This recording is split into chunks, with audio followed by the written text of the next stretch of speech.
Hi friends, இன்றைக்கான வீடியோவில் நம்ம மொறுமொறுப்பான KFC ஸ்டைலில் சோயா நக்கட்ஸ் எப்படி செய்யலாங்கிறத பார்க்கலாம். அதுக்கு ஃபஸ்ட்டு ஒரு 200 கிராம் சோயா சங்க்ஸ் எடுத்துருக்கேன். இது குட்டி குட்டியாகவும் இருக்கும், இந்த மாதிரி மீடியம் சைஸில் இருக்கும். எது வேணாலும் நீங்கள் எடுத்துக்கோங்க. நான் இந்த அளவில் உள்ள சோயா சங்க்ஸ் எடுத்துருக்கேன். இப்போ தண்ணியை நல்லா கொதிக்க வச்சு இதில் நம்ம ஊற்றிக்கலாம். ஒரு 15 நிமிஷம் அப்படியே ஊறட்டும். இப்போ நல்லா கொதிக்கிற தண்ணியில் சோயாவை போட்டுட்டு நல்லா 15 நிமிஷம் நல்லா ஊறிடுச்சு. ஊறினதுக்கப்புறம் நம்ம நல்லா அந்த சுடு தண்ணியெல்லாம் வடிச்சிட்டு நம்ம பச்சை தண்ணிக்கு மாற்றிக்கிறணும். மாற்றிட்டு நல்லா தண்ணி இல்லாமல் பிழிஞ்சு ஒரு பவுலுக்கு மாற்றிக்கலாம்.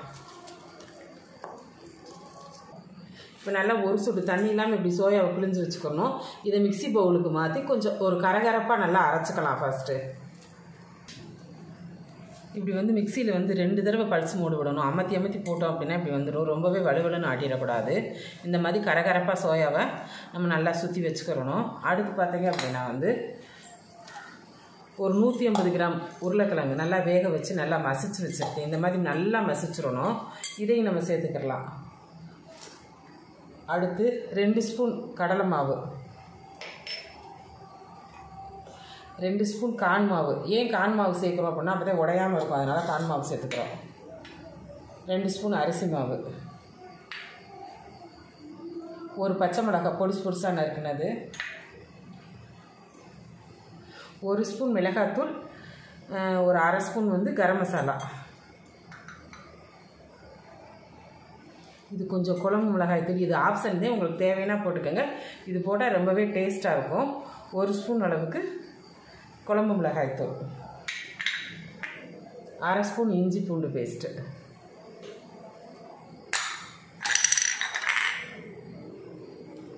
தேவைக்கு மல்லி கருவேப்பிலை,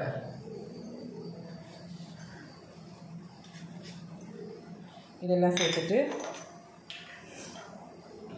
அடுத்து சால்ட்டு, இதுக்கு எவ்வளோ தேவையோ அந்தளவுக்கு சால்ட் போட்டு நல்லா பிணைஞ்சிடணும். எல்லாமே ஒன்றா மிக்ஸ் ஆகிடணும்.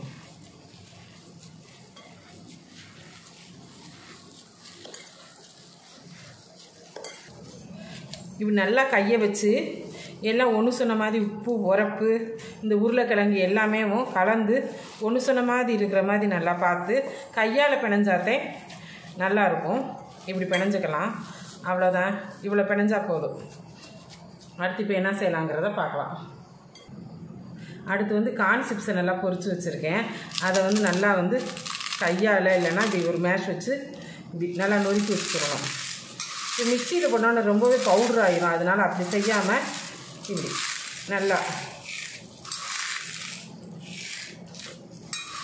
நல்லா கையால் நல்லா பிணைஞ்சிக்கிறணும். அப்போத்தே நல்லா இருக்கும். மிக்சியில் போட்டோம்னா ரொம்பவே பவுடராக போயிடும். அது நல்லா இருக்காது. நம்ம கையால் தான் நுணுக்கி வச்சுக்கிறணும். இந்த அளவுக்கு போதும். அடுத்து பார்க்கலாம். அடுத்து ஒரு 4 ஸ்பூன் மைதா எடுத்து வச்சுருக்கேன். இதுக்கு கொஞ்சம் தேவையான உப்பு தேவைன்னா நீங்கள் போட்டுக்கோங்க, அது உங்கள் ஆப்ஷன் தான். நான் ஒரு 1/4 ஸ்பூன் உப்பு போட்டிருக்கேன்.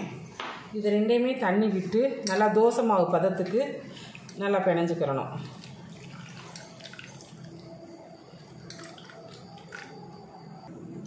மைதாவை இந்த பதத்துக்கு நல்லா கரைச்சி வச்சுக்கிறணும். அவ்வளோதான். அடுத்து பார்க்கலாம். நம்ம இப்போ நம்ம சோயா சங்க்ஸ் நம்ம பவுலில் வச்சுருந்தோம். அதை எடுத்துக்கிட்டு இப்படி ஒரு பிளேட்டில் இப்படி நம்ம நல்லா தட்டிக்கங்க. இதெல்லாம் ஒரு ஆப்ஷன் தான். உங்களுக்கு கையிலே டிசைன் போடுறதா இருந்தாலும் போட்டுக்கலாம்.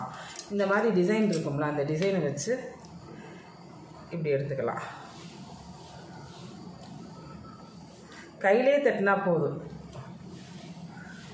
இந்த மாதிரி உங்களுக்கு பிடிச்ச டிசைனில் எடுத்துக்கங்க. அவ்வளோதான். இதை இப்படி லைட்டாக இப்படி பண்ணிக்கணும். பண்ணிவிட்டு மைதா மாவில் இப்படி நல்லா தொட்டுக்கிறணும். தொட்டுட்டு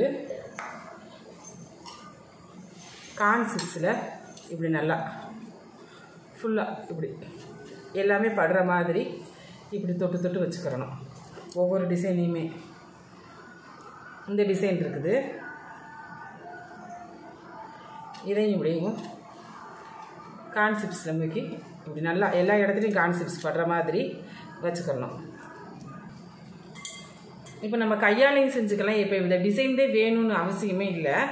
இந்த மாதிரி நம்ம இஷ்டத்துக்கு ஓவல் சைஸோ இல்லை அப்படின்னா ஒரு ரவுண்டு சைஸோ இப்படி கையில் தட்டிக்கிறணும். ரொம்பவும் தடிமனாகவும் இருக்கக்கூடாது, ரொம்ப லேசாகவும் இருக்கக்கூடாது. அதுக்கடுத்து நல்லா இப்படி மைதா மாவில் நல்லா டிப் பண்ணிக்கிறணும். டிப் பண்ணிவிட்டு அடுத்து சோயாவில் நல்லா எல்லா இடத்துலையுமே படுற மாதிரி இப்படி சோயா சங்ஸ் படுற மாதிரி போட்டு இப்படி கரெக்டாக எல்லாத்தையுமே ஃபஸ்ட்டு நம்ம எடுத்து வச்சுக்கலாம். இப்போ எல்லாத்தையுமே வந்து இப்படி தட்டி தட்டி ரெடியாக வச்சுக்கிறணும். அப்போ தான் நமக்கு அடுப்பில் போட்டு எடுக்கிறதுக்கு ஈஸியாக இருக்கும். எண்ணெய் வந்து ரொம்பவும் காயவும் கூடாது, காயாமல் இருக்கணும், மிதமான சூட்டில் இருக்கணும். இதை நம்ம போட்டு எடுத்துக்கலாம். போட்டுட்டு உடனே கரண்டியை விட்டு திருப்பி விடக்கூடாது. கொஞ்சம் நல்லா எண்ணெயெல்லாம் அடங்கவும் அப்போ தான் திருப்பி விடணும், இல்லாட்டி உதிரதுக்கு சான்ஸ் இருக்குது, உதிர ஆரம்பிச்சிடும். இப்போ நல்லா எண்ணெய் எல்லாமே அடங்க ஆரம்பிச்சிருச்சு. இந்த சமயத்துலதே நம்ம அப்படி ஒவ்வொன்றா வந்து திருப்பி போடணும். போட்டோன்னே பெரட்டி விட்டோம் அப்படின்னா நம்ம நல்லா உதிர ஆரம்பிச்சிடும். இப்போ நல்லாவே வெந்துருச்சு. நல்லா கலர் மாறுற வரைக்கும், ப்ரௌன் கலர் ஆகிற வரைக்கும் நம்ம நல்லா பெரட்டி விட்டுக்கிறணும். இப்படி நல்லா பெரட்டி நல்லா வேக விட்டுறணும். இப்போ நல்லா வெந்துருச்சு. இதை எல்லாத்தையுமே எடுத்துக்கலாம். இப்படி கலர் சேஞ்ச் ஆகி வரணும், அப்போவே நல்லாயிருக்கும்.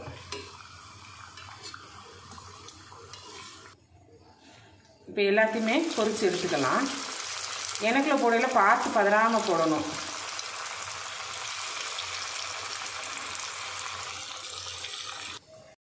இப்போ சூப்பரான சுவையான சோயா நகட்ஸ் ரெடி ஆயிடுச்சு. இது நீங்கள் வீட்டில் எப்படி இருக்குங்கிறத செய்து பார்த்துட்டு சொல்லுங்கள்.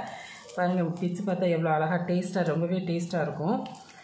சிக்கன் மட்டன் அந்த டேஸ்ட்டை விட இந்த டேஸ்ட் ரொம்ப சுவையாக இருக்கும். இது வந்து சட்னி அப்படி இல்லைன்னா கெச்சப் இதோடு வச்சு நீங்கள் சாப்பிட்டு பாருங்கள்.